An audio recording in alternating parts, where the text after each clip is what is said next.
I want to talk about UK immigration and access to the NHS. A person who migrates to the United Kingdom is not automatically entitled to use the NHS.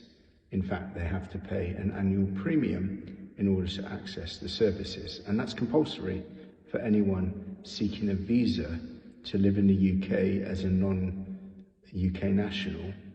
And that applies to the spouse of a UK national from outside the European Union or the EEA or similar areas. They have to have this compulsory insurance to be able to access the NHS. So when my wife fell pregnant whilst we were living in China with our second child, Emily, we thought, for a number of reasons, it would be better for all concerned if she went to the UK in order to give birth. So in her 6 months of pregnancy, we went to the United Kingdom, where she went to register with the NHS to say this was our intention. She already had a visa to live in the United Kingdom with certain criteria attached, but she wasn't a full-time resident and certainly didn't have citizenship. We went to our GP, and we also went to the hospital where we intended for her to give birth in order to make our intentions clear and to declare that we were more than happy to pay for the service because she was on more or less kind of like a tourist visa and thus didn't have the entitlement to use the NHS.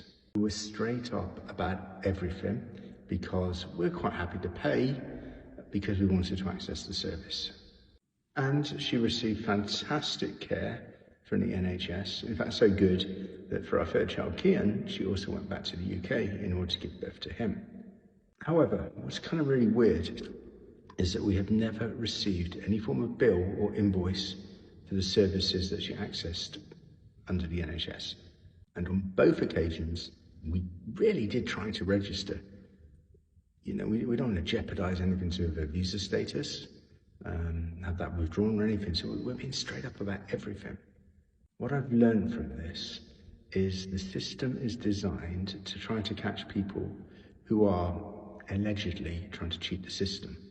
But anyone who actually tries to operate within the system will find that the system doesn't work because it's only set up to catch those people who are trying to circumnavigate the system rather than work within it. It's bizarre.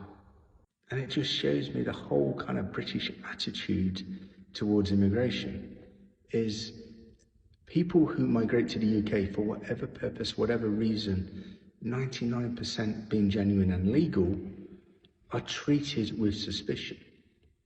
The assumption is that anyone will try to cheat the system. So thus, when you work within the system, you're not actually in the system. I can't get my head around it, to be fair. But anyway, to this day, they've never sent us an invoice or a bill. And the children are now 2.5 and 4.5. And we've still heard nothing. In fact, we've left the UK. We're now living in Germany. But, you know, we're happy. If you bill us, we'll pay.